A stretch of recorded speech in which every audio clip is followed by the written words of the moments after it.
అందరికీ నమస్కారము. ఓం శ్రీ మాత్రే నమః. ఆషాఢ మాసము శుభాకాంక్షలు అందరికీ. ఆషాఢము అమావాస్య మొదలైంది. అమ్మవారు ఇప్పుడు గుళ్ళల్లో ఏరేటి సంవత్సరానికి 365 రోజులల్లా 9 నెలలు అమ్మవారు గ్రామాలన్నీ తిరుగుతుంది. 3 నెలలు అమ్మవారు ఆషాఢ మాసమందు అందమైన తల్లి, శ్రావణ మాసమందు సలనైన తల్లి. ఆషాఢం ముందు 2 నెలల ముందు కోయిల కూస్తుంది. ఆషాఢం ముందు కోయిల రాగం బంద్ అయిపోతుంది. కోయిల అమ్మగారింటికి వెళ్ళిపోతుంది. కొత్త కోడళ్ళు అత్తగారింటి నుంచి అమ్మగారింటికి ఎట్లా పోతారో ఆషాఢ మాసమందు అమ్మవారు అమ్మగారిల్లు అనుకొని అమ్మగారింటికి ఆషాఢం లోపల గుళ్ళల ఏర వచ్చి పూజలు చేసుకుంటది. 9 నెలలు ఊరి మీద గ్రామాలన్నీ తిరుగుతుంది.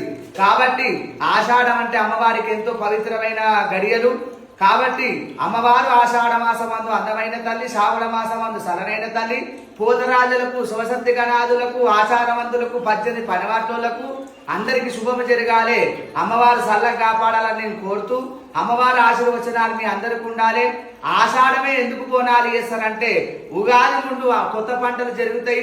9 నెలలు ఒక్కొక్క ఊర్లలో ఒక్కొక్క బాధలు కష్టాలు చూసింది. కాబట్టి అమ్మ మా గ్రామాలని కాపాడిన తల్లి అని ఆషాఢ మాసం లోపల కొత్త కుండలలో బోనాలు వేసి అమ్మవారు సమర్పించడం జరుగుతుంది. కాబట్టి ఆషాఢ మాసం అందరికి శుభాకాంక్షలు. అమ్మవారు గ్రామ దేవతల దివనార్తి అందరికి ఉండాలి.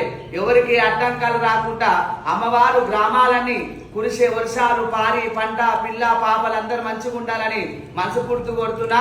ఓం శ్రీ మాత్రే నమః.